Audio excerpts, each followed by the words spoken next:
Los zapotecas, una de las culturas más antiguas de la Mesoamérica. La primera que se instaló en Oaxaca y que actualmente todavía se conserva un poco ahí. Una cultura que nos ha dado grandes aportaciones como sus pirámides y cerámica con exóticos diseños. O, por qué no, una de las tradiciones más conocidas de México a nivel mundial, que es la Guelaguetza. Quédense en este video para saber más.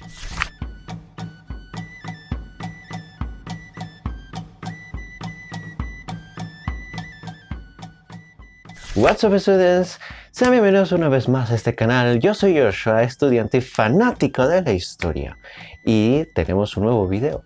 El día de hoy traigo nuevamente un episodio más de las culturas antiguas, y en esta ocasión una edición de Mesoamérica. Una cultura que nos dejó grandes cosas y aportaciones a la actualidad, pero vayamos viendo cada una de estas con más detalle a continuación en este video. Y sí, cambié el fondo otra vez, pero bueno, ese póster se quedaría hasta el fin de los fines. Siglos de los siglos. Pero ahora sí, pasemos con el video. Como ya es costumbre, comencemos con el significado de su nombre. El nombre de Zapotecos como tal proviene del náhuatl, Zapotecatl, que significa pueblo del zapote. Pero los zapotecas se llamaban a sí mismos en su propio idioma Benza, que significa gente de las nubes. Ahora sí, comencemos con su historia, que al parecer inició en el año de 1500 antes de nuestra era, cuando los grupos de cazadores-recolectores empezaron a ocupar los valles centrales de Oaxaca, y paulatinamente estos se fueron convirtiendo en sociedades agrícolas. Escogieron este lugar por un aspecto del que siempre hago mención en este tipo de videos, algo muy vital para el desarrollo de cualquier cultura, y es la agricultura.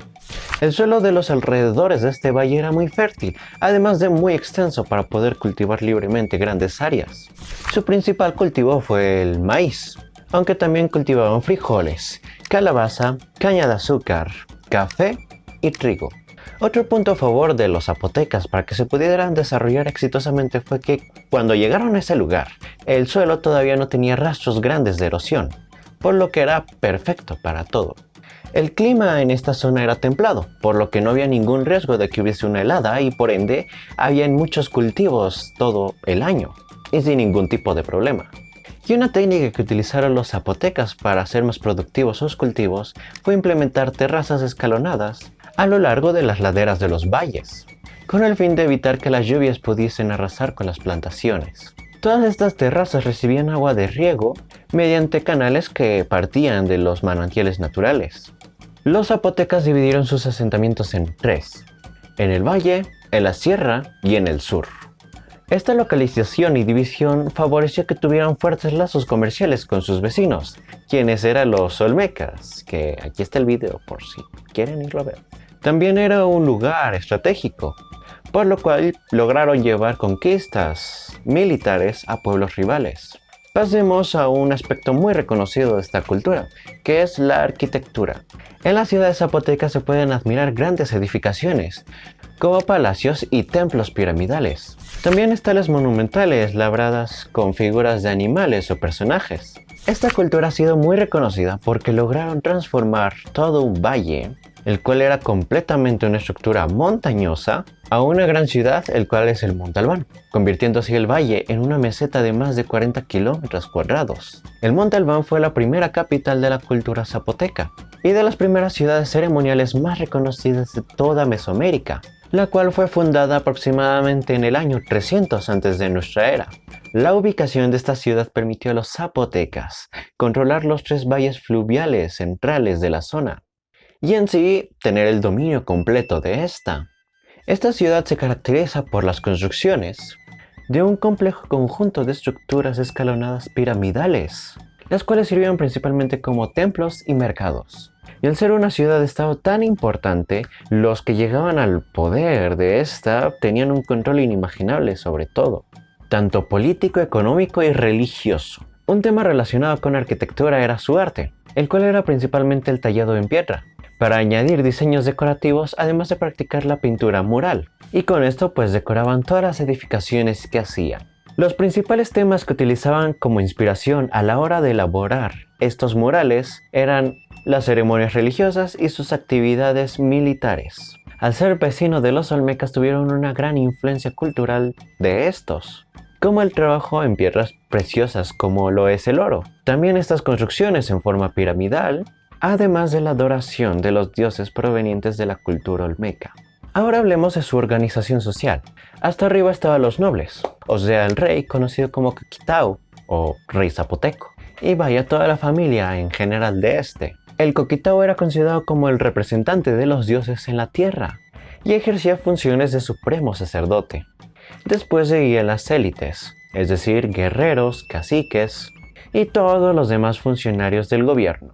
En el tercer lugar estaban los comerciantes, y solo porque habían ganado mucho prestigio cuando lograron entablar relaciones comerciales con los vecinos olmecas, como anteriormente había mencionado. En penúltimo lugar estaban los agricultores, los artesanos o alfareros, cazadores y pescadores. Y como he dicho en anteriores videos, es muy triste que tuviesen tan sobajados esta clase social, ya que prácticamente ellos eran la base de la economía de cualquier cultura prácticamente, pero de los zapotecas es digno de mencionar que los primeros años de su vida toda su economía era agricultura. Pero bueno, continuemos. Y finalmente tenemos a los esclavos, ¿por qué no? Quienes eran prisioneros de guerra o prisioneros de la propia sociedad zapoteca, quienes habían cometido muchos delitos graves. Y los esclavos servían pues prácticamente para que ayudasen de gratis a la construcción de todos estos templos piramidales y también en los sacrificios como ofrenda.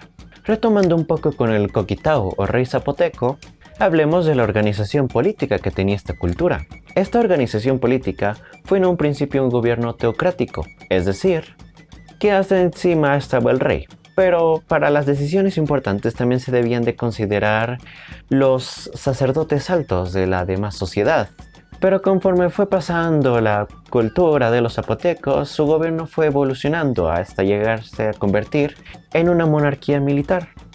Es decir, que el rey tenía casi un poder absoluto y ya no necesitaba o dependía de la opinión de los demás para tomar decisiones. Y la actividad principal de esta sociedad se volvería más y más militar. Algo que veremos más adelante. Continuemos. Pasemos con la religión de esta sociedad. Es evidente que al tener la influencia de varios dioses de los olmecas, ellos también tendrían muchos dioses, por lo que su religión era politeísta. Sus dioses siempre estaban relacionados a la naturaleza y los fenómenos que ocurrían.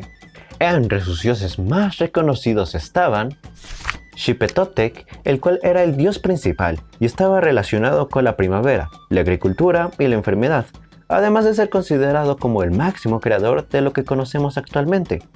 También estaba Pitacosijo, el dios de la lluvia. Su nombre significa trueno, y este dios representaba la fertilidad. Otro dios característico que tuvieron fue el popular Quetzalcóatl, la serpiente emplumada, que para ellos representaba el viento. Coquebecelau, el dios de los muertos. Y finalmente, pero no menos importante, al que le deberíamos seguir haciendo sacrificios para que no nos haga alguna otra mala pasada, Xonaxi Kekuya, el dios de los terremotos. Y los mexicanos saben muy bien de lo que hablo. Los zapotecas realizaban sacrificios a nombre de todos estos dioses, con el fin de conseguir favores y evitar desastres naturales, o de cualquier otro tipo. Uno de estos rituales era el juego de la pelota, ritual que expliqué en el video de los olmecas. Y en sí, por lo que se ha descubierto, el equipo perdedor era ofrecido como sacrificio. Y el estadio o explanada que utilizaban para hacer este tipo de rituales todavía se puede observar si se visita el Monte Albán. Muy recomendable. También se tiene registro que rendían cultos a sus muertos y honraban a sus antepasados. Y esto se ve en las urnas funerarias ornamentadas y en las vasijas de barro. Todas estas se colocaban encima de la tumba.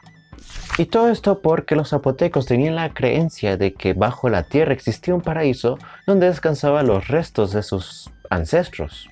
Retomando las vasijas que se colocan encima de las tumbas, se ha visto que están decoradas con figuras de humanos y animales, y que incluso se piensa que elaboran códices que narran historias de los grandes jefes de sus señoríos. Ahora sí, pasemos al tema de la guerra y lo que significaba para este pueblo. Como decía al principio, los primeros años de vida de sociedad de esta cultura eran totalmente pacíficos y solo se dedicaban a la agricultura. Pero después la sociedad empezó a evolucionar con un carácter de guerra y empezó a conquistar a los demás pueblos como estilo de vida. Y los guerreros zapotecos eran considerados de los mejores guerreros de la época, ya que todos los habitantes zapotecos fueran artesanos, agricultores, cazadores, etc., se veían obligados de ir a la guerra en caso de que se requiriesen. Y obviamente tenían que tener una buena preparación por si esto pasaba. Su idioma y su escritura. Otro aspecto bastante importante. Al parecer los zapotecas llevaron a cabo algo conocido como macrolengua, lo que significa que su idioma no estaba 100% establecido desde un inicio, y solo era un revoltijo de las demás lenguas de los pueblos vecinos. La lengua de los zapotecos se fue formando y estructurando poco a poco, y las principales lenguas que lo conformaban era el otomí, el parme y el mazahua. Otra característica de su lengua es que esta era tonal. Esto quiere decir que dependía de la intensidad de los tonos y cómo se decía cada palabra, que podría cambiar drásticamente el significado de lo que se quería decir. Al parecer esta lengua todavía se logra conservar, ya que alrededor de 450.000 personas todavía la hablan, principalmente en las regiones de Oaxaca y Veracruz.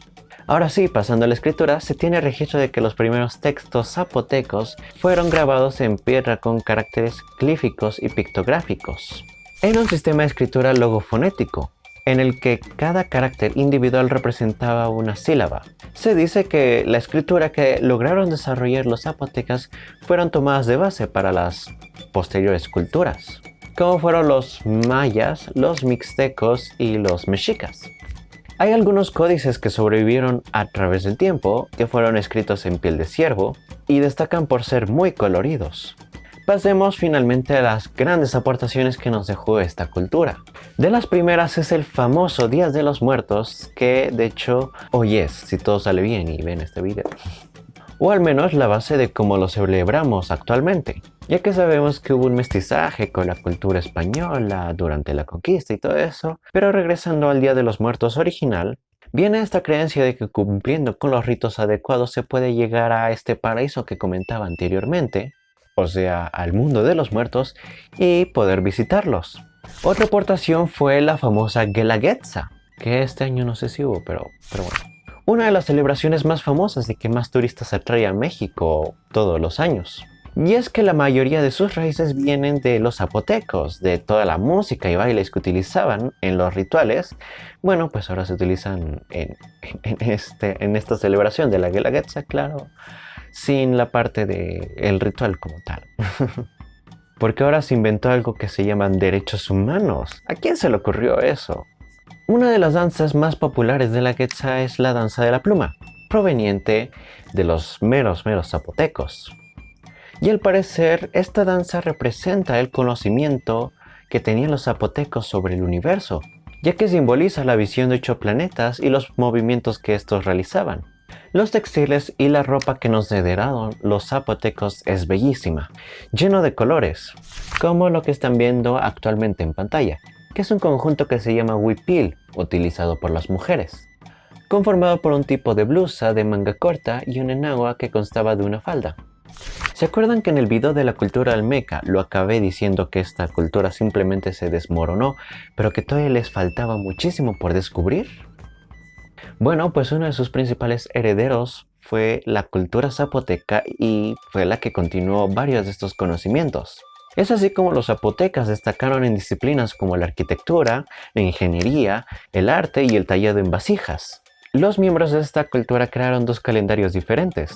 El solar, que era utilizado con fines agrícolas, contaba con 365 días del año divididos en 18 meses, y el otro calendario era el ceremonial, el cual se utilizaba con fines religiosos, por algo se llamaba así, y para darle nombre a los recién nacidos. Este último compuesto por 200 días y dividido en 20 meses. Y finalmente las artesanías que nos dejaron los zapotecas son simplemente bellísimas. Una de las técnicas que desarrollaron para esta fue la alfarería, y todas sus piezas que elaboraban eran únicas en su diseño y nunca se repetían o se hacían 2 iguales. Y esta cultura realizaba todas estas artesanías con 2 propósitos diferentes, ya sea para el uso cotidiano o simplemente por decoración, pero están bellísimas. Bueno gente, hemos llegado al final de este video, espero que hayan conocido más de la cultura zapoteca, la que nos dejó las bases de 2 celebraciones muy importantes de México, como lo es la Guelaguetza y el Día de Muertos, Que por cierto, si no son de México, yo creo que ya para el próximo año, el 2022, pues se regularizará más todo esto del coviche y ya podrán venir a la Guelaguetza porque de verdad es una experiencia magnífica y que todo el mundo debería de ver. Así que no olviden apretar todos esos botones, dejarme su like, suscripción, activar la campanita para no perderse ninguno de mis próximos videos. Esto ha sido todo por hoy, espero que les haya gustado y nos vemos dentro de 2 lunes a las 12 p.m. Bye. Ojalá.